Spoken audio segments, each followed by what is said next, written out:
We're going to get started. Today is session 5, and we're going to look at the growth and the expansion of the Church of England as it left England and went overseas. Actually, the American colonies were the first place that the Church of England expanded out into, which is kind of interesting. I mean, aside from Scotland and Ireland and so forth on the island of England, but the American colonies were the first sort of experiment in this, what would burgeon into the Anglican communion. Just so you know, today we're going to talk about the expansion of the Church of England into the Americas, into the United States, into the colonies. We're going to wrap up with the American church, and then next week we're going to talk about the Anglican communion at large as a sort of big picture. And hopefully I can wrap this up by next week, unless you guys want to keep talking about stuff. So anyway, and I'm going to try to do, if I can wrap up the Anglican communion next week, and maybe a little bit about Anglican theology, theological method, maybe we'll do that, and then we'll be done. Could be 2 more weeks, but definitely at least 1 more week. Is that a deal? Okay, so today, chapter 5, growth and expansion of the church in England. Before we dive into that, let's look at session 4. Let's review. You guys remember we talked about last week that the Reformation in England was different in a lot of ways than the Reformation was on the continent, primarily because the continental reformers, Calvin, Luther, Zwingli, all those guys, those are household names. You don't know them, right? They were more theologically based, if you will. I mean, Luther was certainly motivated by theology, and Calvin and Huss and all these different guys, motivated by corruption in the Roman church, and also just a different view of looking at God's grace, right, and law. That was the continental reformers. The Reformation in the Church of England was different. It started off more as a political movement, that is the king asserting his authority as the king and asserting the authority of the Archbishop of Canterbury over and against the Bishop of Rome. And so that's just something important to remember. The English church was influenced, we got to that last week, was influenced by the Protestant reformers, right? Remember little Eddie, the king? Edward VI, 9-year-old king. He was heavily influenced by the Protestant reformers on the continent, and that sort of swung back and forth, if you recall, between Protestant and Catholic, and the Protestants would take power, they'd kill the Catholics come to power, they'd kill the Protestants, and, you know, nothing like a church fight, right? So anyway, Elizabeth, where we landed last week, Elizabeth was brilliant, politically brilliant, and a strong woman. She was able to navigate something called the Via Media, or the middle way, and it is essentially a middle way between continental Reformation Protestantism and Roman Catholicism. Does that make sense? Anybody, if you guys go up, particularly up north and places more liberal than here in some ways, people will refer to in the church as the Via Media as the middle way between liberal and conservative. That is a new way of using that term. The Via Media has historically meant the middle way, or a middle way between Romanism and Protestantism. And the reason was Elizabeth was the queen, right? And she had to keep all these people together and stop killing each other. So that's what the Via Media is all about. Is that clear? So when people say to you, are you guys Catholics? In one sense, we are, because we believe in apostolic succession. We've got a Catholic view of holy orders and all that. We're going to get to that today. Are you Protestant? Yes, we are in some ways, because our theology is influenced by the continental reformers. So the Via Media, we kind of take the best of both worlds. Does that make sense? And it's not a new thing. It's actually a return to an old thing. Is that clear, everybody? Okay. And in fact, one thing which if you stick around in Anglicanism long enough, and we're going to look at this today, there's always been this sort of tension between, well, are we Catholic or are we Protestant? And it's a good question. The answer is yes. And then if you go too far one way or the other, you can get a little bit weird, but usually if you can stay within this Via Media, this broad middle, if you will, of opinion, you can be an Anglican. James and I were talking about this the other day. You can be a 5-point Calvinist or an Arminian. Don't worry about what that means, but there are 2 different ways of looking at God's election and predestination. You can be either of those 2 things and still fall in the realm of Anglican theology. Does that make sense, everybody? So it's important. I mean, I was saying to somebody last night, I think one of the reasons that the Episcopal Church and the Anglican communion in particular have been under such assault in the past 50 or 60 years, 100 years, is because if we could actually get our stuff together as Anglicans, we could be a huge bridge between garden variety Protestantism and the Roman Church. But we'll see. That's in God's providence. Any other questions about that? I want to give you a word today, which sounds like a nerdy church word, and I guess it kind of is in a way, but it is the word ecclesiology. It just rolls off the tongue. Ecclesiology. The word, if you don't know what that means, the word for church is the word ecclesia. And it's two words, it's a compound word in Greek. Ecclesia means those who are called out, what the church means. How you get from the English word church from ecclesia, I haven't the foggiest idea. But ecclesiology is the study or the theology of the church. It's an important question. What is the church?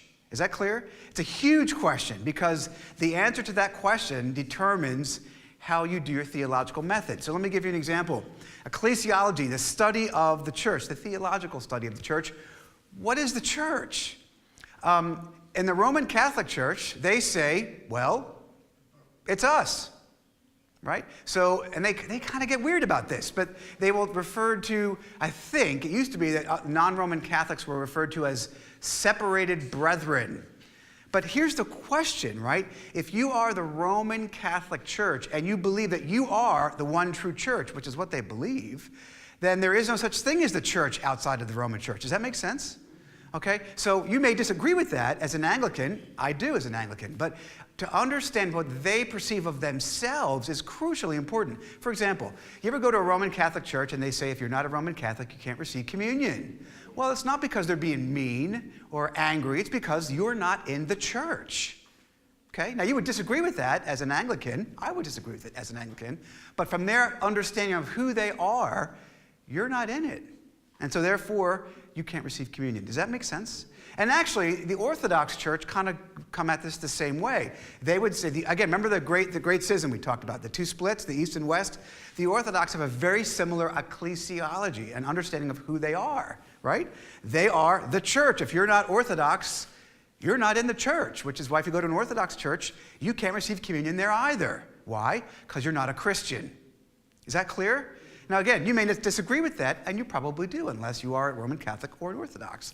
I was up at John's Island last week meeting somebody for lunch, and the guy, one of the guards there, he said, "Hey, Father," and we got in a little conversation, and he said, "I'm a Roman Catholic, but I don't believe in the infallibility of the Pope." And I said, "You're not a Roman Catholic at all. You're an Anglican like God intended." And we had a great laugh about it. But it's true. To be a Roman Catholic, you must believe in the supremacy of the Pope, the infallibility of the Pope, the virgin the Immaculate Conception of Mary, right? You can believe that as an Anglican if you want to. As a Roman Catholic, you must believe it to be saved. So, anyway, that's ecclesiology. It sounds like a really remote kind of thing. It's really important because if you look at, an Anglican ecclesiology, what do we say about ourselves? We would say we are a part of the one holy Catholic and Apostolic Church, but we're not the whole of it. Does that make sense? Remember the branch theory we talked about a while back? That we believe that we are a branch of the one holy Catholic and Apostolic Church, but we are not the totality of it. Right? Is that clear? So all three of these groups, the Roman Catholics, the Orthodox, and the Anglicans, disagree on what we are. And so you got to start there to make everything else kind of fall in line and make sense. Protestants, that's a very good question, because a Protestant, and again, this is a really big bucket, what is a Protestant view of the church? They would probably say, depending upon who you ask, that a church is somebody who has made the Jesus prayer and believes in the authority of the Bible. It would be a Christian, I'm sorry. But again, Protestant ecclesiology varies depending upon what group you are a part of. Modern day contemporary evangelicals would pretty much say if you're baptized and you've said the Jesus prayer or whatever, you've given your life to the Lord, whatever that means, then you are a Christian. Okay? Again, that's a different view than historically has been the case. So it's just an important conversation. We're not going to go down this rabbit trail too far today, but I want you to be aware of it because you can have a lot better conversations with people who are Orthodox, Roman Catholics, or other Protestant groups if you understand their self-concept of what they are. Is that clear, everybody? Hugely important. Yes, Lynn. Can Roman No. That would happen. No, they're not permitted to. Okay, even though they each do themselves as Catholic. Yes, that's a good question. So remember way back when the Great Schism in 1054, the Patriarch of Constantinople excommunicated the Patriarch of Rome. Could someone get that door, please? So they both excommunicated each other.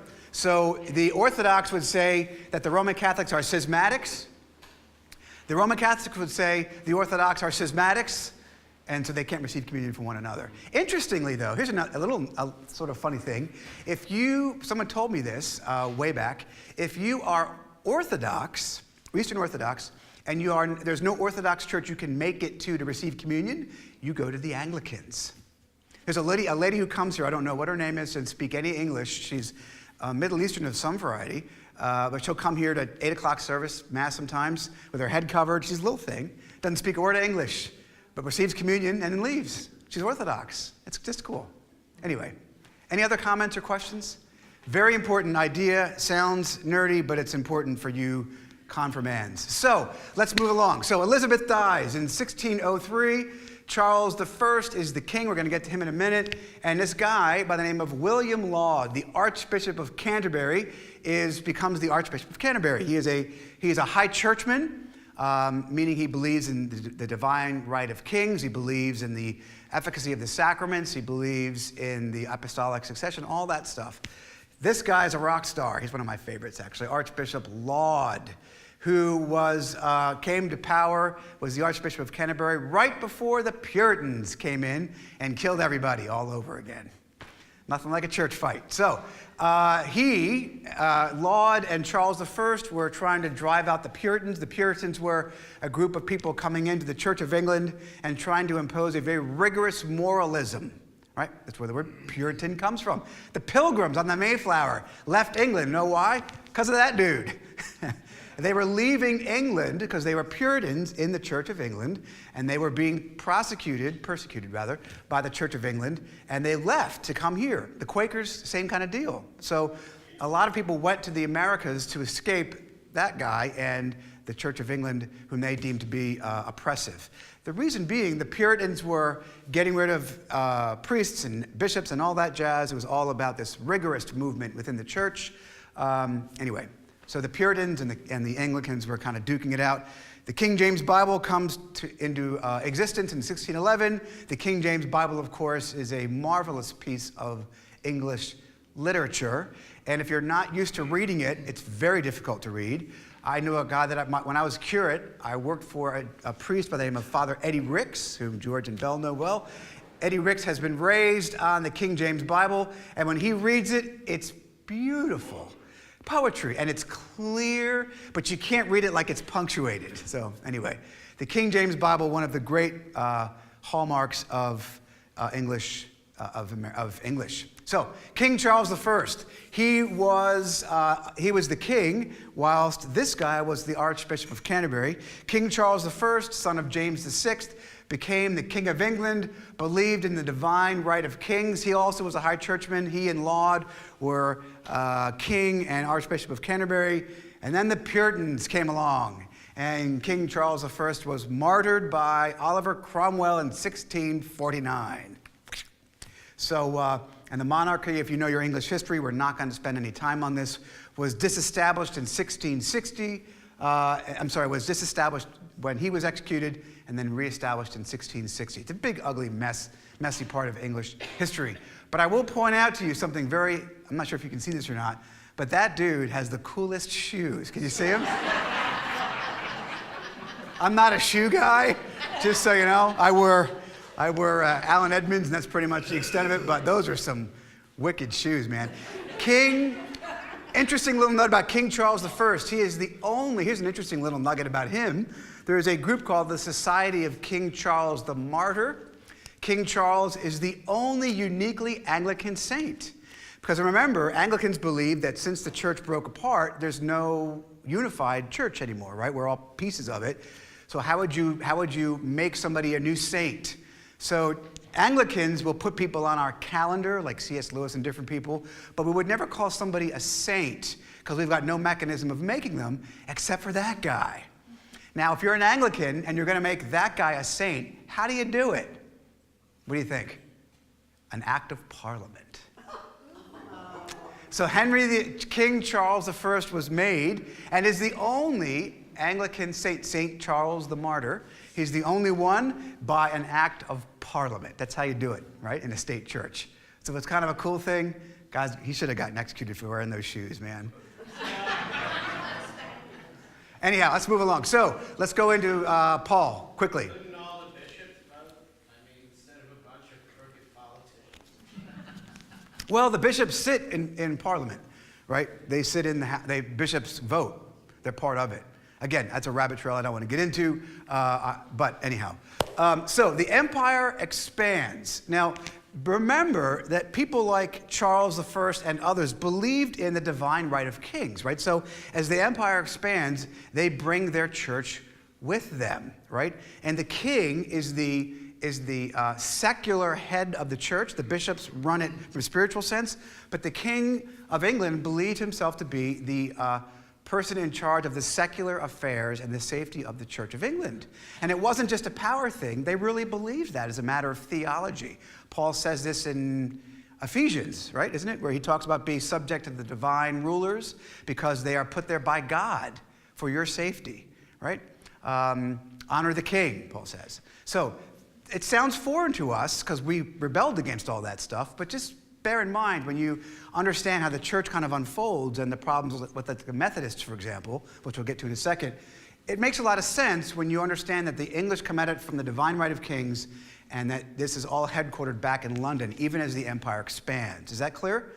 So, the empire expands, the Church of England goes overseas, and it is part of the American colonies. That right there is the flag of the American colonies, if you're not familiar with that. Anybody been to the Jamestown colony? It's really cool. It's a recreation of it. A little tiny parish church at the Jamestown colony. They did morning prayer, the daily office, morning prayer and evening prayer every day. 2 sermons a day. And Pocahontas, you heard of her? Was a famous convert. She was an Anglican like God intended. But interestingly, the Jamestown colony had a priest, right? He would run it. Of course, you don't need a priest to have the daily office. A layperson can run that, as some of you do.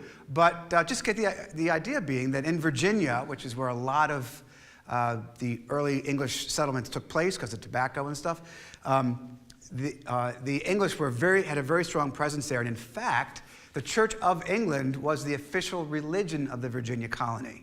Right? Pennsylvania, as you may know, did not have a religious affiliation, which is why the Quakers and all those people went to Pennsylvania. But in Virginia, if you were a Christian, by God, you were an Anglican like God intended. Make sense? Again, so the Church of England in the colonies, it grows. By the time of the Revolution, the American Revolution, the Church of England was the second largest denomination. What was the largest one? I don't know. Probably the Roman Church, but I don't know for sure. There were 400 churches by the time of the American Revolution, 300 clergy, and Anglicans were present in all of the colonies. You'll see here are the colonies, and as the Church of England was established, they would build churches, they would create cures and dioceses and areas that the priest was responsible for, your parish. A parish is a geographical area that a clergyman was responsible for all the people in that parish that were Anglicans. You know the old joke? Now, you may notice something here. The Anglicans are located in the colonies, but people live outside of the colonies, right? You know the old joke that as the Americas were missionized, there's an old canard that the Baptists went on foot, the Methodists went on horseback, and the Anglicans went by train. So it's true, if you drive around in like rural Pennsylvania or like in, which back then would have been the sticks, you won't find many Episcopal churches that are old. You might find them that have been built in the last 80 years or so. But you'll find tons of Methodist churches and Baptist churches and so forth. Why? Because they went out and they could get clergy, which we're going to get to that in a second. The point I want you to see here is Anglicans were kind of limited to the colonies. Why? You had to have a priest. And they didn't have any bishops. You had to go to England to get ordained to the priesthood because you're still under the Church of England. Make sense?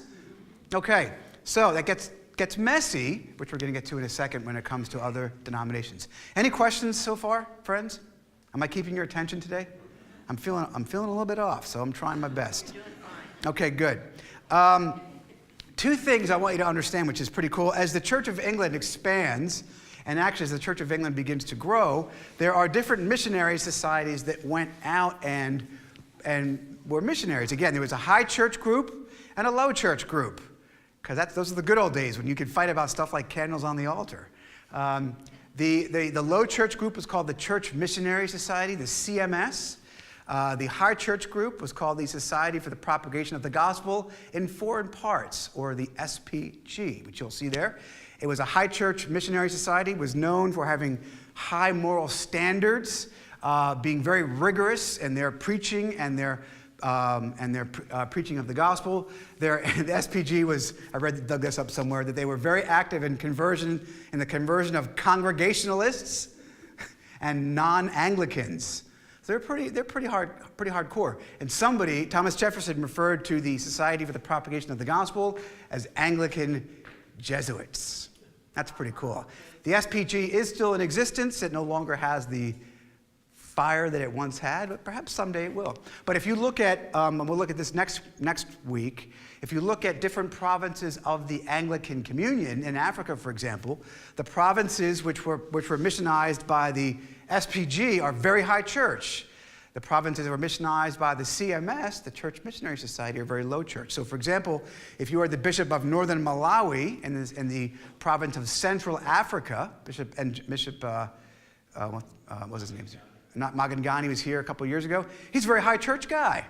If you go to Nigeria, for example, very low church. So, and it's kind of a fun thing. I mean, they all believe the same stuff, they all get along, but just a difference in emphasis. So anyway, the Americans have a problem. So as the colonies begin to expand, they have a problem, because to be an Anglican, you have to have a priest to celebrate the Eucharist. And so you need to have priests to build new churches, and they don't have any. To be an Anglican priest, you have to be ordained by a bishop in England. So you got to jump on a boat, go across the pond, get made a deacon, come back, serve as a deacon, then go back across the pond again. That's dangerous and expensive. And so, and the other problem with this whole arrangement is when you take, as an Anglican priest, when you are ordained to the priesthood, be a bishop, you have to take an oath of loyalty to the crown. Do you see the problem? Because in the midst of all this growth, there's a little thing called the American Revolution cooking. So they had to go back to England to take an oath of loyalty to the crown, which they did do, but it creates a big clergy shortage, which actually is interesting about where the Methodists come from. Anybody here from a Methodist background at one point? Methodists are Charles Wesley, who was the mover of the Methodist movement, initially called the Wesleyans. He was a high churchman, a very strong preacher of the gospel, and very mission-focused. I don't know if he was an SPG priest or not, but he was very much in a missionary mindset. The problem is they couldn't get priests, right? They had to go to England, and it was difficult. So Wesley said, you know what? We're just going to plant churches without them. And they would actually ordain men by a priest laying on hands and charging them with this new enterprise. Now, here's the problem. Can a priest ordain a priest? No. So the Methodists, it seems like a small thing, but it's actually a hugely important thing, because Wesley was a mission-minded, mission-focused Anglican, like he should have been. They couldn't get priests to come and help serve, so they just said, well, we're just going to do it our own way. And they just started to send out guys, and out they went. And they were very effective in planting churches and missionizing people in the sticks, like, Pennsylvania back then, or Missouri. Woo, that's way out there. But it's actually interesting. Sometimes they'll refer to if you read histories of this period of time, they will refer to it as the Wesleyan schism. It's kind of a shame, because Wesley was a great guy, and he wrote great hymns, as you know, he and his brother. But they broke from the Church of England for lack of bishops, and then finally the Church of the Anglicans in the Americas said, we got to do something about this. So the Society for the Propagation of the Gospel elects a guy named Father Samuel Seabury to the episcopate, right? He's elected here. He has to go to England and be made a bishop, and the Church of England says, no. So what are you going to do? Well, what the Anglicans in the United States did, because again, this is all tied in with the American Revolution, the Boston Tea Party, and all this dissension in the colonies, and the Church of England says, we're not going to give you guys a bishop, because then you're going to be going, having more independence. So the Americans go, all right, fine. And they went to Scotland. The Americans did. Went to Scotland, had Father Seabury was consecrated a bishop by the Scottish Episcopal Church, right? Which was also English, but not under the crown directly. I'm not exactly sure of all the politics and all this, but the American church started by Seabury, consecrated in Scotland in 1785, then he returns to Connecticut. So if you ever hear the name Seabury floating around, that's the dude they're talking about. Seabury is a university in, where is it, Sewanee? The Seabury is the seminary in Sewanee, which is in, where's Sewanee? Tennessee. When we were in Connecticut, the submarine base, we lived in Groton, Connecticut. Uh-huh. And we attended Seabury Church in Groton. Seabury Church in Groton, Connecticut. So there he is. So he was consecrated by the Scots. Finally, the Church of England, after the war, says, okay, fine.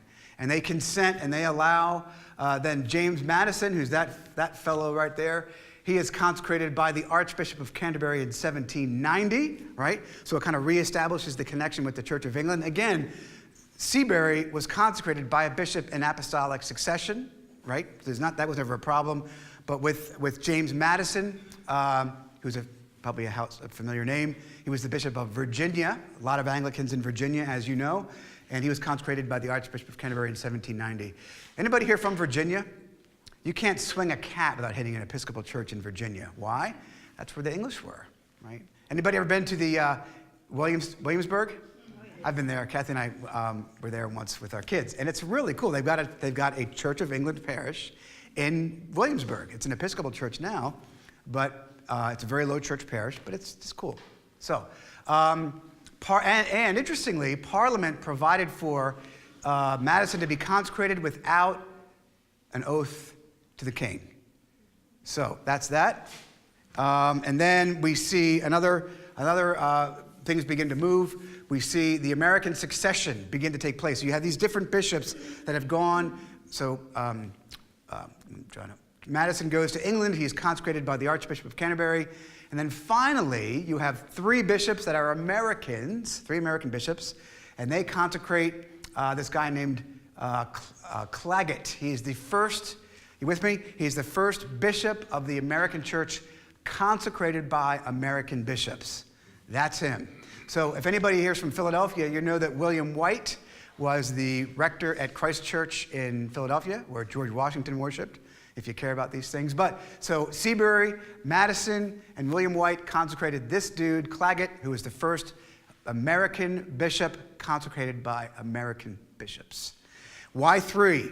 Remember, Church of England believes very strongly in the apostolic succession. So you have three bishops. We still do this today, at least three bishops.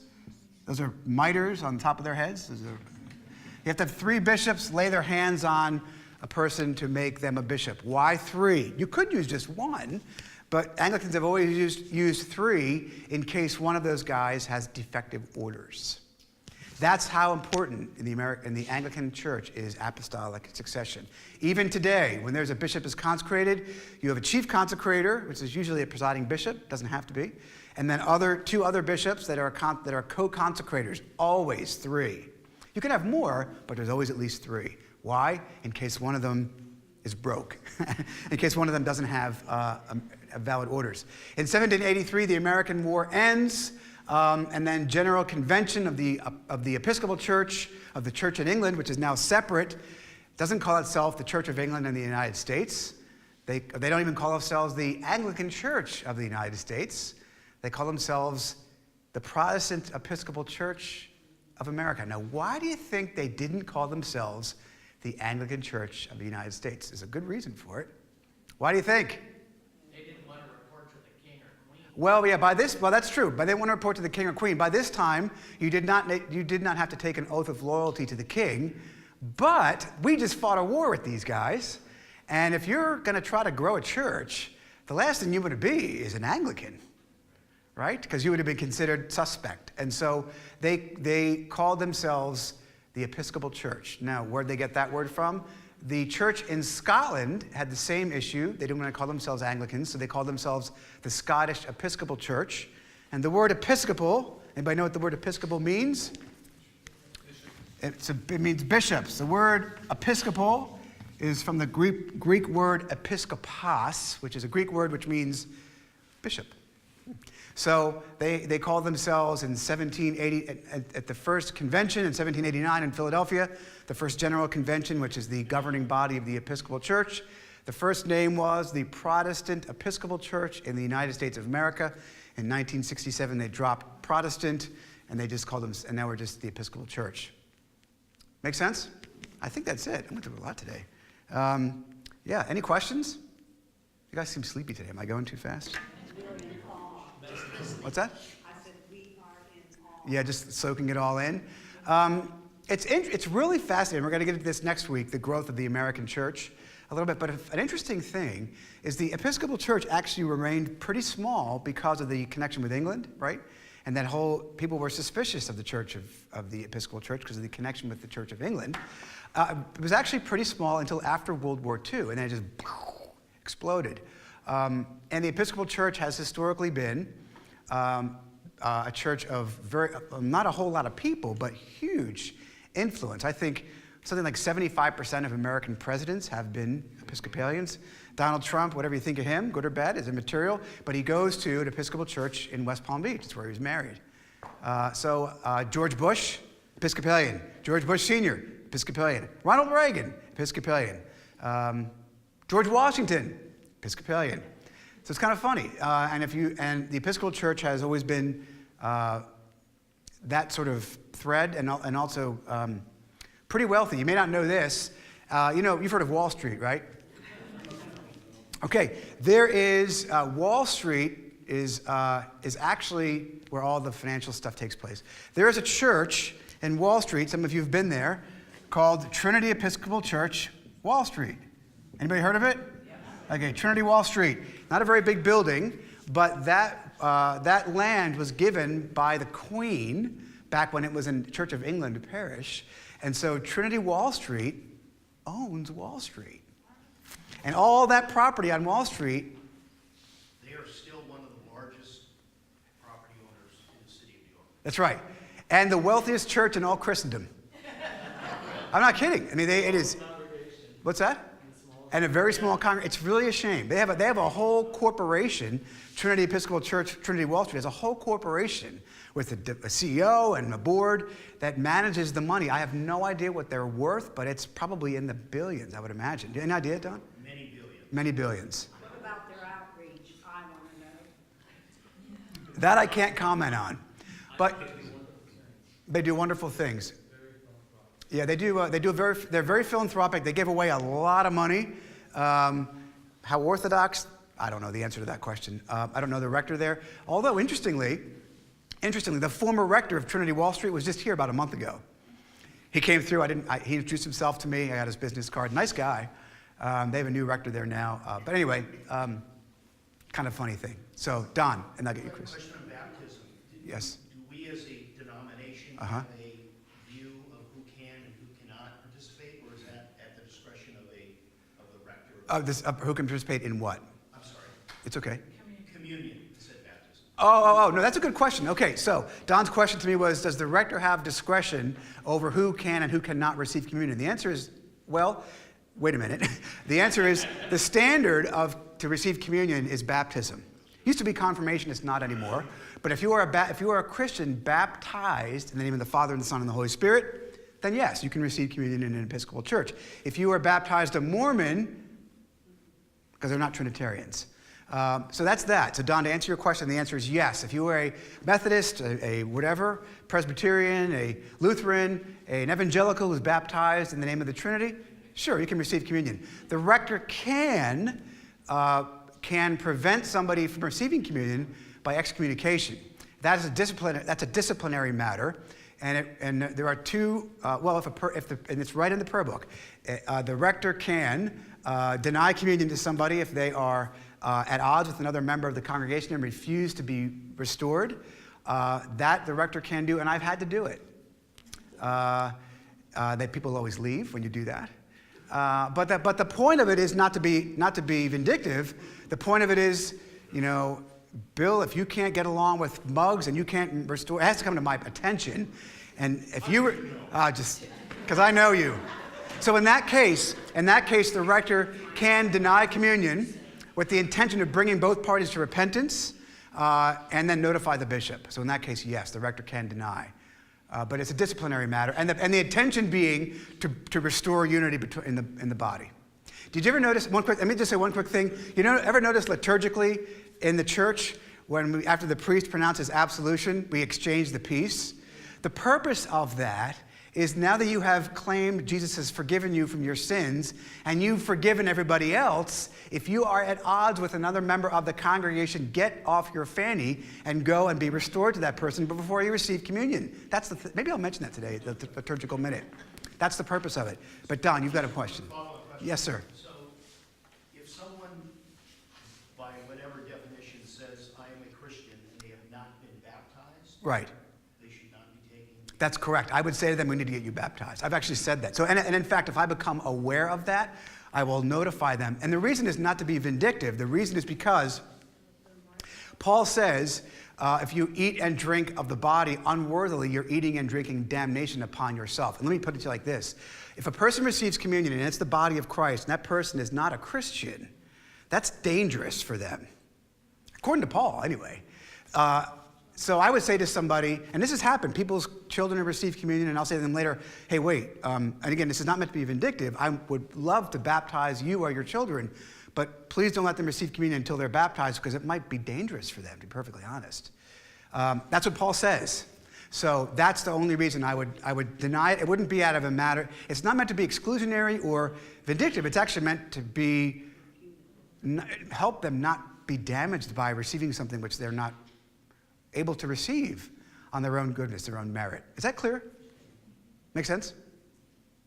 Clear. Okay, but you don't like it. Okay. Someone can be baptized and not be a Christian. Oh, I totally agree. But that's a very good point. But let's hang on a second. Baptism, in our understanding, is not just a consent to follow Jesus. It is actually the removal of original sin.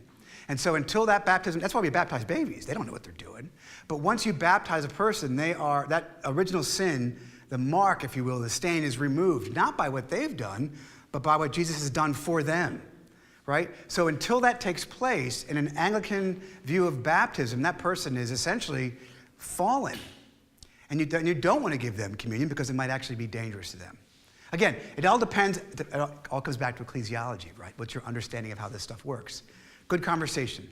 Anybody else? Bruce? What is the formal connection between the Episcopal Church and the Anglican Church today and our responsibility to the Archbishop? Okay, we're going to get into that more next week, but Bruce asked a good question. What is the relationship today between the Episcopal Church and the Anglican Communion and the Church of England?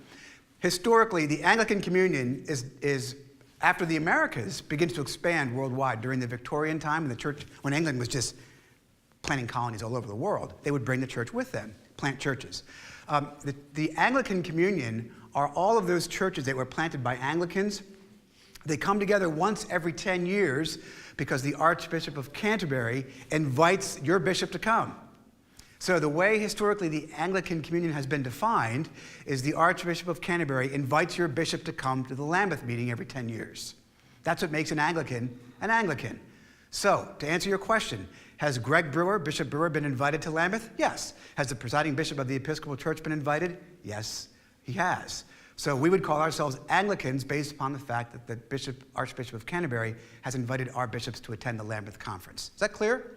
There are some denominations, like this is where we get into the ACNA group, which we're going to talk about more later.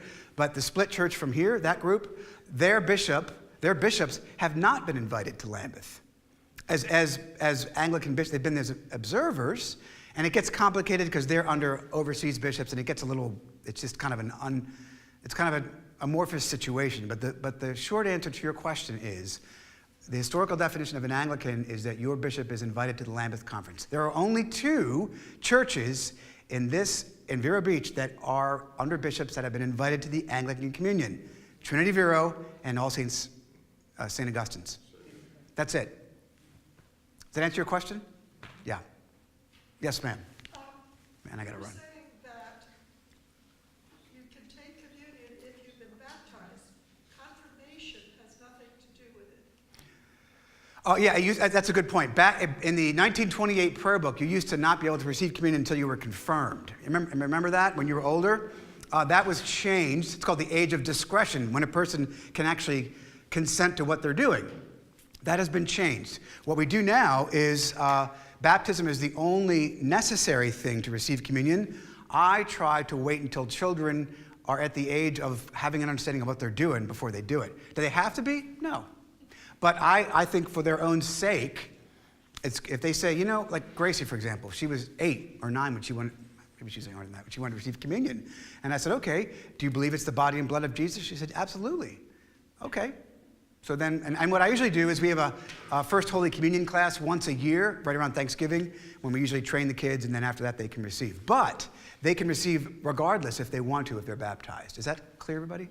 So as a pastoral matter, I usually ask them to wait till they know what they're doing, but I would never refuse it if somebody came up as a baptized child. Yes? You can actually give communion at baptism. You can, yes. My daughter received. You can. Yeah, the Orthodox Church, they actually give communion to infants as a matter of practice. So, anything else? I got to run. But one more, yes, Muggs, one more quick one. I Yeah? saw you one day in the chapel when someone came in after we'd already been doing part of the service. And Yes. it came time for communion. You came around the altar rail, and when you got to them, you said the confession with them. I did. You knew they had come in after. That's a good question. So, Muggs, again, coming back to being in a state of readiness to receive the sacrament, the reason that we do the confession of sin right before communion is so that we have been shriven or forgiven before we receive communion. So Muggs made an observation she saw me do once. A person I saw came in after the confession had been said. They were really late for church. They came to the rail to receive. When I got to them, I stopped, said the prayer of confession with that person, pronounced absolution over them, and then administered communion. And that's why. So you need, again, this is, no, that's the way it goes. Anything else? Any other observations? Okay, thank you all for being here.